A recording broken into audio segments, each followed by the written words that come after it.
আমি আমার এই প্রায় 55 বছরে যতটুকু শিখেছি তার খোলাসা কথা হলো, আল্লাহর কাছে যত অন্যায় করেন, মদ খেয়েছেন, শুয়োরের গোশত খেয়েছেন, অন্যায় করেছেন, যাই করেছেন, মাপের আশা আছে।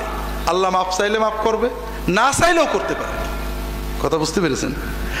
আর একটা গুনাহ আল্লাহ মাপ না চাইলে মাপ করবে না, তওবা পুরো করলে সেটা হলো শিরকের গুনাহ। আর একটা গুনাহ আল্লাহ মাপ চাইলেও পুরো মাপ করবে না, সেটা হলো বান্দার হক, মানুষের ক্ষতি করেছেন। কথা বুঝতে পেরেছেন? এই জন্য ভাইরা, আপনার দ্বারা যেন কোনো মানুষের ক্ষতি না হয়। আমরা এখানে যারা আছি সবাই কিন্তু দুর্বল পার্টি, মানুষ খুন করা, মেরে ফেলা, জমি কেড়ে নেওয়ার ক্ষমতা আমাদের নেই, ঠিক না? কিন্তু আমরা কিছু অন্যায় করি খুব ভয়ঙ্কর। তার ভিতরে একটা হলো গীবত করি। কি করি? গীবত সত্য কথা না মিথ্যা কথা? আমি মাঝে মাঝে প্রশ্ন করি ঠকানোর জন্য, এটাও কিন্তু সেই জন্য। গীবত আসলে শতভাগ সত্য কথা, মিথ্যা হলে সেটা গীবত থাকে না, সেটার নাম হলো অপবাদ। মিথ্যা হলো অপবাদ। আল্লাহ রসুল সাল্লাল্লাহু আলাইহি ওয়াসাল্লাম বলছেন, আতাদরুন আমাল গীবাহ? قالوا الله ورسوله أعلم قال ذكرك أخاك بما يكره قالوا يا رسول الله رأيت إن كان في أخي ما أقول قال إن كان في أخيك ما تقول فقد اغتبته وإن لم يكن فيه ما تقول فقد بهته أو كما قال صلى الله عليه وسلم। রাসূলুল্লাহ সাল্লাল্লাহু আলাইহি ওয়াসাল্লাম সাহাবীদের বলছেন, তোমরা জানো গীবত কি? তারা বললেন, আল্লাহ এবং তার রাসূল ভালো জানেন। রাসূলুল্লাহ সাল্লাল্লাহু আলাইহি ওয়াসাল্লাম বললেন, তোমার ভাই সম্পর্কে তার গাইবাতে, গীবতে, তার অনুপস্থিত অবস্থায় এমন কথা বলবে যে এটা শুনলে তার মন খারাপ হবে।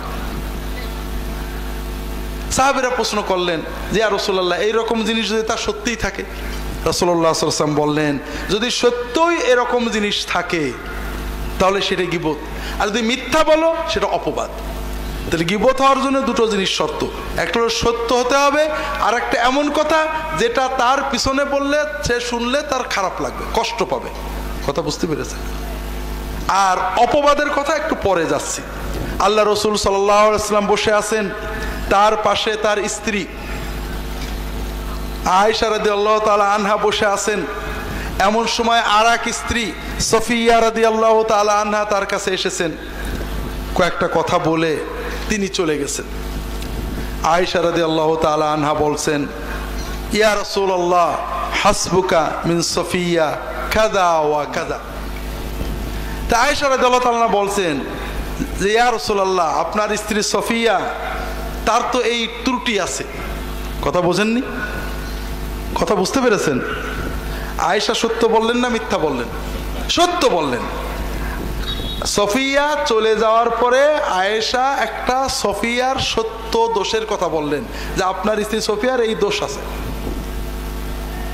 আয়েশা রাদিয়াল্লাহু তাআলা আনহার এই কথা শুনে রাসূলুল্লাহ সাল্লাল্লাহু আলাইহি ওয়াসাল্লাম বললেন, ইয়া আয়েশা লাকাদ কুলতি কালিমাতান লাউ মুজিজাত বিমাইল বাহরি লামাজাজাত। আয়েশা, তুমি এমন একটা কথা বললে, একটা বাক্য বললে, এই বাক্যের ভিতরে এত দুর্গন্ধ, এত ময়লা, এত নাপাকি, এত পাপ আছে যে সমুদ্রের পানিতে এটা ঠেলে দিলে, সমুদ্রের পানির ভিতরে এই বাক্যটা ফেলে দিলে পুরো সমুদ্রের পানি নাপাক হয়ে যাবে। তো ভাইরা, এইরকম কথা আমরা কি বলি না? বলি না? বছরে দু একটা। হাজারিন, 5 জন 2 জন মেয়ে এক জায়গায় হলে কথা বলেন, অমুকের বাড়ি দাওয়াতে গেছিলাম, এই দুল পরেছে, এই ফুল পরেছে, এই শাড়ি পরেছে, এই রান্না করেছে ইত্যাদি সমালোচনা করেন না? সওয়াব হচ্ছে না গুনাহ হচ্ছে? কত কঠিন গুনাহ যে কিয়ামতের দিন আপনার নেকিগুলো কেড়ে নিয়ে যাবে। আমরা 5 জন এক জায়গায় বসলে ইমাম সাহেব, মৌলানা সাহেব, মন্ত্রী সাহেব, অমুক সাহেব গীবত করি না? গুনাহ হচ্ছে না সওয়াব হচ্ছে? সবচেয়ে বড় মজা হলো ভাইরা, আমরা গীবত করি যাদের পছন্দ না করি, ঠিক না? যাদের মহব্বত করি সাধারণত গীবত করি না। কার গীবত করি? যেমন ফুরফুরার লোকেরা হয়তো চরমনার গীবত করে, চরমনার হুজুরেরা ফুরফুরার গীবত করে, জামাতের হুজুরেরা তবলিগের গীবত করে, তবলিগের হুজুরেরা জামাতের গীবত করে। আছে না নেই? আছে। প্রথমত এটা একটা মহাপাপ। 2 নম্বর কথা, ওই যার গীবত করলেন কিয়ামতের দিন আপনার জিকির, ওজিফা, জিহাদ, তাকওয়া, তওবা সব সওয়াব কেড়ে নিয়ে যাবে। কাজেই ভাইরা, আমার অনুরোধ হলো যেন জবানে গীবত না যায়। কথা কি বুঝতে পেরেছেন? মদের পাপের তওবা সহজ, গীবতের পাপের তওবা সহজ না। অনেক হাদিস আছে, লম্বা বলতে পারবো না। আমরা গীবতের চেয়েও বড় পাপ হলো মিথ্যা অপবাদ দেওয়া। কথা বোঝেননি? আর এটা আমরা দিই। আল্লাহ রাসূল সাল্লাল্লাহু আলাইহি ওয়াসাল্লাম বলছেন, মান কালা ফি মুমিনিন মা লাইসা ফি আসকানাল্লাহু রাদগাতাল খাবালি হাত্তা ইয়াতিয়া বিমাখরাজিম মিন। যদি কেউ কোনো মুসলমানের ব্যাপারে এমন কথা বলে যেটা সত্য নয়, কিয়ামতের দিন জাহান্নামের মানুষদের রক্ত, পেশাব, পায়খানা, পুজ যেখানে জমা হবে সেই সাগরের ভিতরে আল্লাহ তাআলা ওই ব্যক্তিকে রেখে দিয়ে বলবেন, তুমি যে অমকের ব্যাপারে কথা বলেছিলে এই কথার দলিল দিয়ে এখান থেকে বেরোবা। ভাইরা, একটু সচেতন হন। আমরা কি না বলি, বিশেষ করে যারা ইসলামী আপনারা এখানে আছেন, এক দল আর এক দলের বলি ও হলো ইহুদি খ্রিস্টানের দালাল, ও হলো আমলিগের দালাল, ও হলো কি বলে বিএনপির দালাল, ও নাকি অমকের কাছে টাকা খায়, ও সৌদি আরবের টাকা খায়, ও ইন্ডিয়ার টাকা খায়, ও অমক দলে চলে গেছে। এই সব কথা বলি না বলি না? কিয়ামতের দিন আল্লাহ তাআলা আমাদেরকে বলবেন দলিল দিতে পারবেন তো?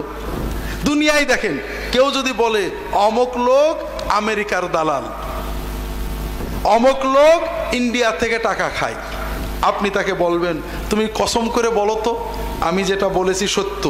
যদি অমক লোক ইন্ডিয়ার টাকা না খায় তাহলে আমার বউ 3 তালাক। এটা কেউ বলতে পারবে? তার মানে ও কিন্তু আন্দাজে বলেছে, আর এই আন্দাজ কথাটাই হারাম। দলিল ছাড়া একজন মুসলমানের ব্যাপারে যে কথাটা আপনি বলবেন, কিয়ামতে আল্লাহ তাআলা আপনার কাছ থেকে এটা আদায় করে নেবেন। কাজেই ভাইরা, এই কথাগুলো, এই ধরনের কর্ম থেকে নিজেদের জবানগুলোকে হেফাজত করুন। আমিন।